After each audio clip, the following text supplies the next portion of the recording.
Welcome to the Newsmakers Podcast. I'm Billy Hollowell, and this is a show where we go behind the headlines every day to bring you an interview with a pastor, entertainer, politician, or other notable news figure.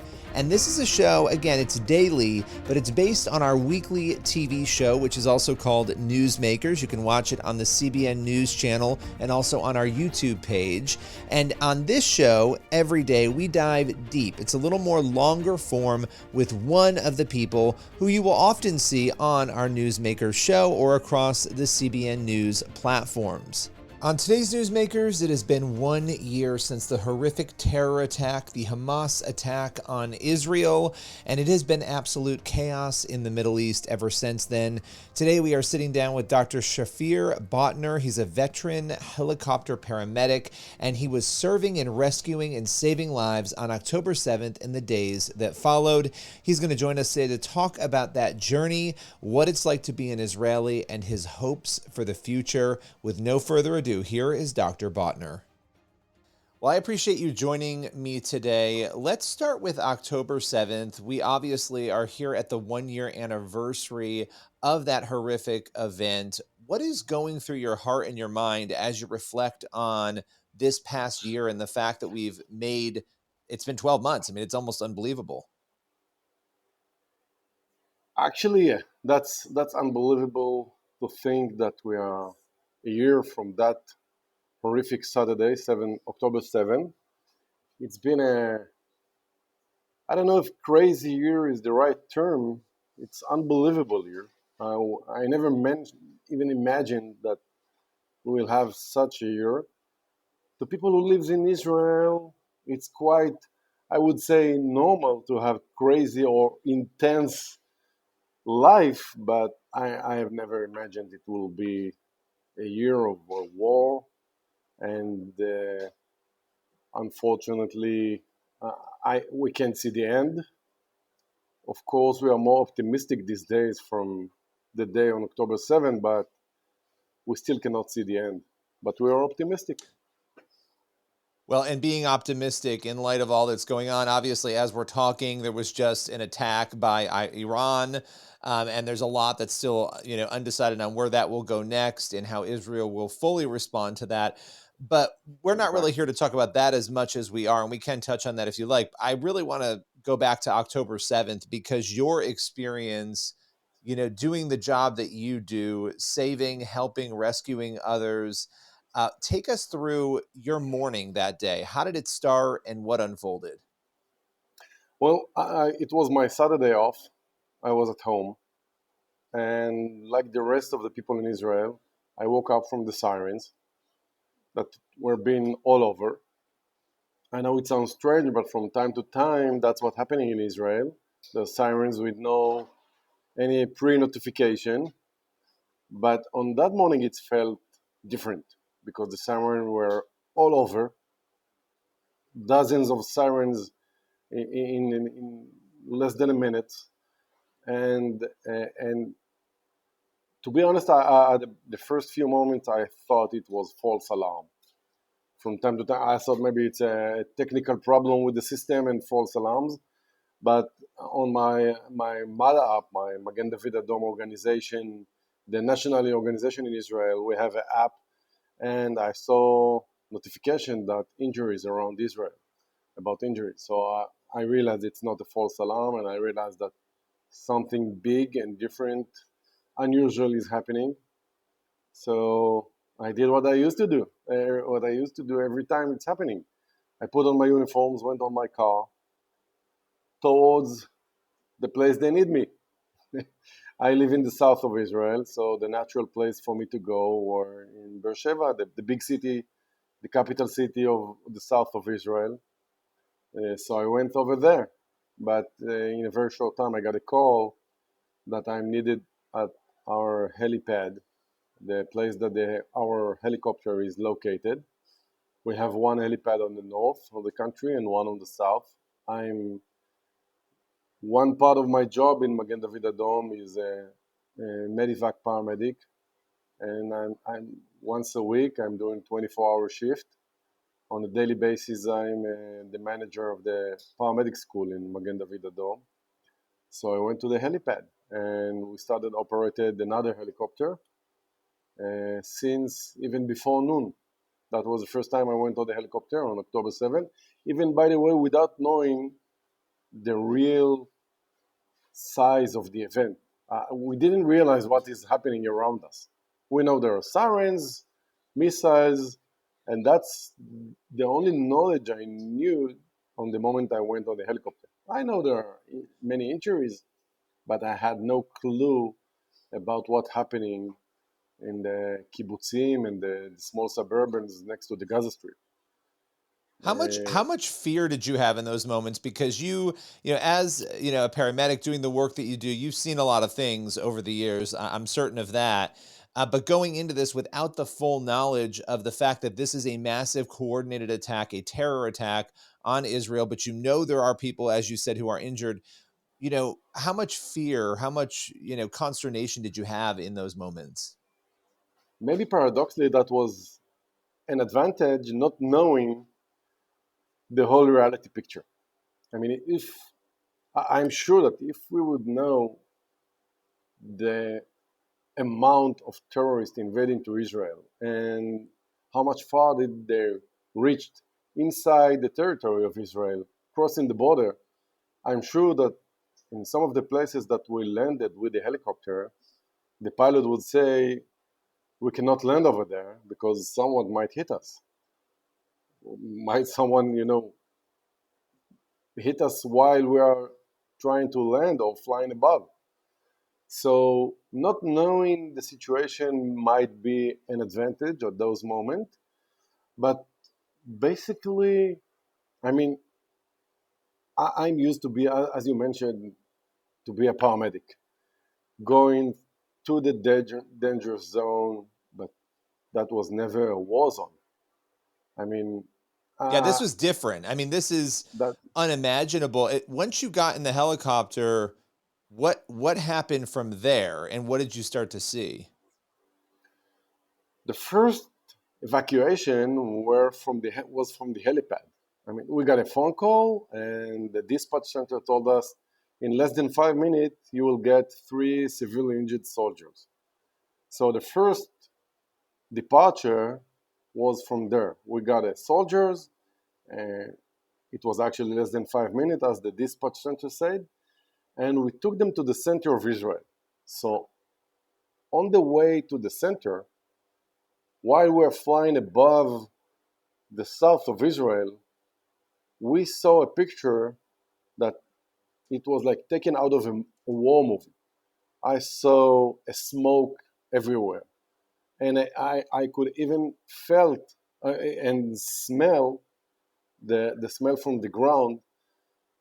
From time to time, if you are flying above a fire on the ground, you can smell it, but it was all over, and we saw like a black screen and fire all over the south of Israel. That was unbelievable. I have a short video, and while I'm looking it over and over again, I think like I'm looking on a Hollywood movie. And we realized, although still not knowing how severe it is and how bad it is, we realized that something is happening because we flew above Israel cities and we saw a black smoke going up to the sky, and that was Wow. unbelievable. Wow. So I mean, so you're seeing these images, you're realizing something's going on. What were the sorts of injuries that you started to see as you were doing evacuations and rescuing people?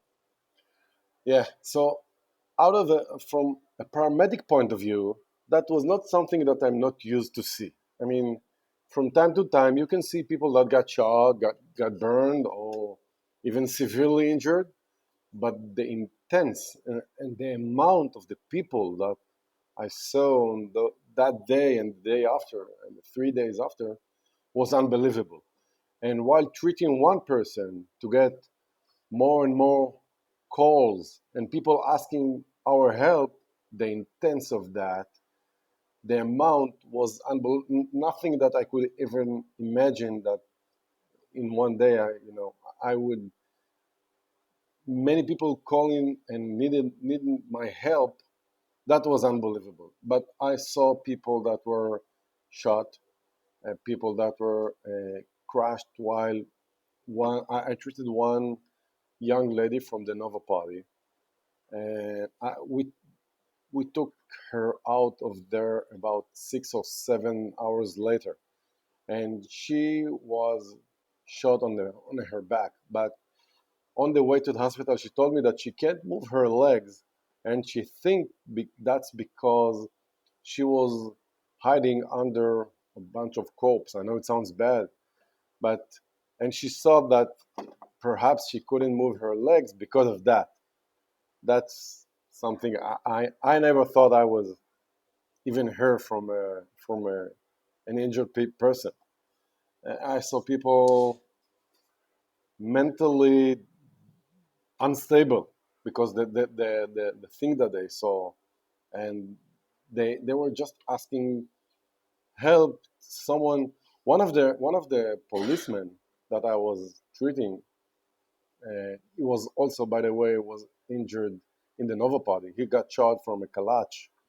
It's like a rifle gun in his stomach, and he was lying there for hours. He lost a huge amount of blood, and he was in between conscience. And when we took him to the helicopter, he opened his eye and he asked me if he is alive or dead. He couldn't even know if he's still alive. Wow. That's I never heard something like that from a person who needs my help. And You know, when that I that was officer, that officer, you had a pretty amazing story as well with that officer, right? Because later on you weren't sure what had happened to him. I mean, in the chaos of this, I imagine you deliver him, he gets the help he needs. What then happened after with him? Because I think it's a really cool story to kind of give people a little bit of hope in the midst of this conversation. yeah. So as I said, he himself didn't know if he's alive. When I told him he's alive, he I hate to say that, but he begged me, leave me here. Help me to live. I want to stay alive because I have a new baby, just 2 months old. And Wow. we took him to Jerusalem, to the hospital in Jerusalem. And as you said, I didn't know if he survived. Few weeks later, my brother-in-law is calling me, and he's also a policeman, and he's asking me if perhaps I can remember if I treated his friend. He told me that he just visited his friend, and all his friend is remember is that he was evacuated by a helicopter, and that's it. And I said, of course, I can't remember. I treated dozens of people those days. Even if you will tell me his name, I can't tell. I actually can't tell. So he sent me a picture of him, and you know what? I recognized him immediately. He was a big guy with a beard, someone that you cannot miss. I recognized it immediately, and he told me that he survived. I was so happy for his family, for his daughter, and Amazing. you know, yeah. And a few weeks later, after that call, we met again at the helipad, at the helicopter, and I was so, heartwarming. It was so emotional. It moved me to see him, especially for his daughter. She's still a baby, And but especially I after have, everything you'd gone through. I mean, everything you've yeah, all gone through, to have those moments in the midst of so much hatred and murder and chaos, to have that happen. I would imagine there are probably rare bright spots in the midst of all of this, to have that be one of them. I have to ask you, as you're doing the, especially on October 7th, as you're doing these rescues, how dangerous was this for you? I mean, you're going up, you're going down, there's chaos going on, there's terrorists. What were some of the dangers you faced in the midst of that? uh, I think the word faced is correct because while doing that, we didn't thought about that, and we did many rounds of evacuation from the war zone. Now I can call it a war zone to the far hospitals. One time the dispatch center asked time to take three severely injured soldiers from a small hospital in a city called Ashkelon, the biggest city that is the biggest city closer to Gaza. And we were landing over there in the hospital, taking those three policemen into the hospital, into the helicopter, sorry, closing the doors. The pilots turn on the engines, and just second before departure, suddenly we heard a huge explosion. I thought we got hit by a missile, and in no time the helicopter starts spinning and shaking on the helipad, just jumping few feet above the ground. And while we're speaking, I'm describing it longer than perhaps that was in reality, but it felt like being in a washing machine. We knew, me and my partner. I was already buckled with the the seat belts, and my partners had no chance to do it before. And I saw him just from one seat of the helicopter smashing on the wall just in front of us, and we thought that this is the end for us. Eventually, happened what happened is that we had an intercept just above us on the sky, just above it, and one big metal piece from the rockets, one of the shrapnels just fell on the rotor, broke one of the blades, and the helicopter just fell apart. He literally fell apart. He was total loss afterwards, and that's lucky that we're still alive. And that was the moment. That was almost 72 hours since Shabbat that we were doing rounds and rounds of taking injuries, in casualties, and that was the moment I literally felt the danger of what we're doing.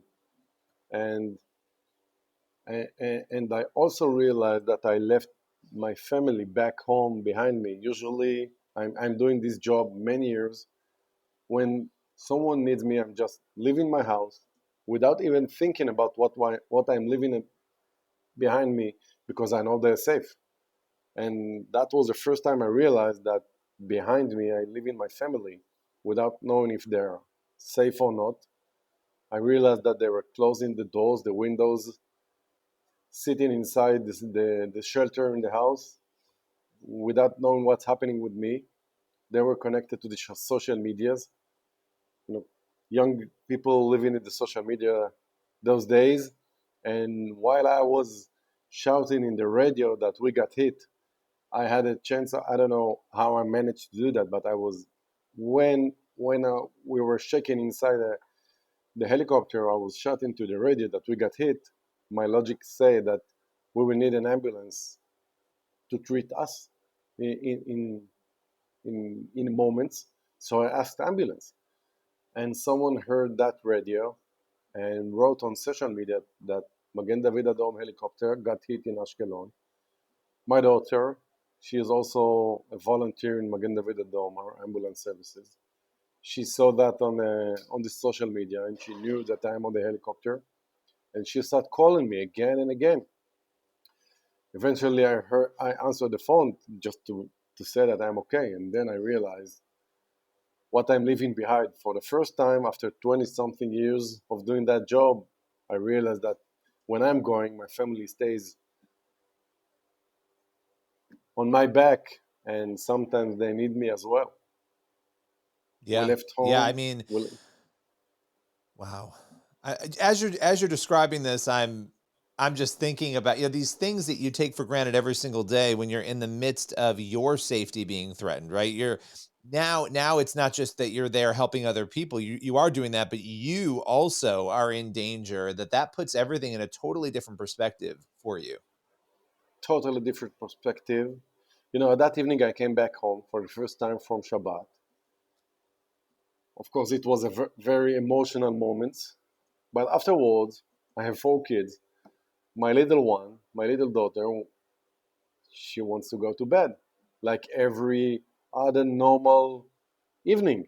And she's asking me, she's 10 years old, she's asking me if I can come with her to her room to make sure that no one is under the bed planning to kidnap her in the middle of the night. that was shocking for me. I mean, a war is something for me that I learned at school. It's a term that you learn while you are a student at school. I never realized that will enter, literally enter into my house.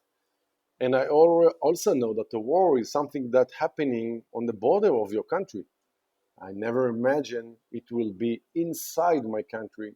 We lost every sense of self secure that we have. Yeah, for your Every child to say that, um, that as yeah, a parent had to have been that so broke. painful. And one of the questions I had for you, obviously, is, how has Israel changed? And you've always dealt with security issues in Israel, but not like this. And so I don't know if you want to expand on that more, but I think the security aspect, the fact that your small child is saying, Daddy, I'm afraid that somebody is going to come and take me, that's heartbreaking. That's that's heartbreaking. That actually, that's I can tell from all the thing that I went through on those days. I think that that specific sentence traumatized me. After everything I saw, this is the thing that touched me in the bottom of my heart and traumatized me. It took me a long time to, I don't know if I can call it rehabilitation, but that that was the hardest thing for me. That broke my heart. I realized that we have gone through a huge event that's going to change our life forever. But What do you say Israel's, right now? There's so much debate and argument around the world about Israel, right? And about how Israel should be responding. And even since day one of this on October 7th, that has persisted. That is not a new issue for Israel. I think oftentimes Israel is held to unrealistic standards that no other country is held to. If these things happen to America or anyone else, there would be no question that the response would be swift and harsh, and there'd be no questions asked about how that response went. I think Israel is held to a different standard sometimes. That's my view on it. What do you make of the way in which the world is responding to this? What is your message to people who maybe don't understand why Israel is fighting so hard at this juncture? first of all, I was sure that on the very short period after it's all started, we will have a global support or almost totally global support. But we also, everybody here in Israel knew that this is going to be very fast, will change from support to people who are asking question and then even blaming and all, and even, you know what, that was not a surprise for me that to see the anti-Semitic wave around the globe. We knew it's going to come. And on different situation, the situation before that, I thought personally that we need to take into account what other countries thinking about Israel and to probably behave uh, politically correct. I wouldn't call it politically correct, but together with how our greatest friend, United States, thinks. But as for now, I don't know any other countries that will stand getting a message, go into the shelter, and in 10 minutes, 200 ballistic missiles will come and hit all your country from all inch of it, and you will not have any secure place to be in. I don't know any other countries that will suffer that and will not fight regardless what other country is thinking about that, even if it will hurt your economy or your foreign relationship or whatever. It's a matter of surviving for us. That's how I see it right now. If we will not I mean, do even it, the fact no that you one have else. shelters, I have to interrupt you to say, even the fact that you have shelters the way that you do in your homes, it's such a foreign concept to Americans. When Americans hear that, they're like, what do you mean there are shelters there? That's not something that we live with. That's not something that most countries are living with. And yet you guys are, and you have well before October 7th. And I think the fact that those shelters exist should be a sign to people for them to understand that you are and you have been in a fight for your survival, and that that fight is now really ramped up since October 7th. Would that be an accurate assessment? Exactly. I don't know any other country in the world that you have a personal shelter inside your house. I mean, Yeah. just the thinking of you can't build a new house without having a shelter in it is insane fact by itself. And the fact that on the third world, or even any other country in the world, the fact that every kid knows that he need to be in less than 10-minute maximum time in a 10-minute distance from a shelter is insane. Which kid around the globe lives like that? I mean, when you live like that, even especially as a parent, you don't want your kids to live like that. You want your kids to go and play, driving the bicycles, going to play with friends in the garden, or going to the shopping mall, and you don't have to be worried. I'm not asking them, my kids, how they going if they're driving the bus or one of the parents is taking them. I'm making sure that they will be in a less than 10-minute shelter away, and that's insane. So that's brought us to situation or to think that uh, we I can't say that we don't care what other countries uh, thinking, but that's less important right now. The most important thing is for us is to make sure that we can have normal life after this horrific situation will end, and that's what we want. I mean, we are fighting And against terror, guerrilla organization, not against the Iranian people or the Lebanese people. We are fighting against guerrilla or terror groups. well, and I think that's the part that people often miss. Before we go, if you had a critic in front of you, somebody who, and I think you just said it really nicely there, but I want to give you another chance. If you had somebody in front of you who you could say, "Hey, I want to help you understand this," a critic who doesn't believe that Israel should be behaving in the way that they are, that they, Israel shouldn't be responding, what would you say to those people to help them understand? Well, I think people will understand the best when the situation reach personally to them. Many people think about Israel as a small country. Perhaps it's important to them, perhaps not. A small country somewhere in the Middle East. Many of them, the most popular saying to say for those who critic is from the river to the sea. And many people don't even know which river and which sea they are talking about. And what I can say to them, Israel is just on the front line in a bigger game, which are, the players in that game is the United States, China, Iran, and Russia. We are just a tiny piece that right now in the front line in a much bigger game, and you might be next. The people in Europe, the people in the United States, regardless if they like or dislike Israel, if you will not stand next to us right now, you will be next. Look what's happening in Europe.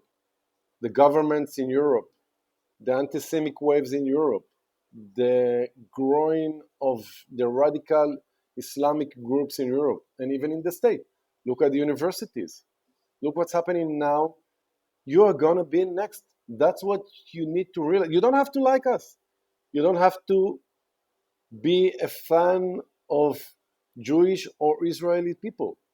If you will not open your eyes and see the radical groups growing, you will be next. That's what I have to say to other Well, people. You don't have to like me. well, Look on and yourself. That is a powerful message. And I would also remind people in America, especially, that 9/11 was not all that long ago. You know, it's very easy to forget. We have very To short forget. memories.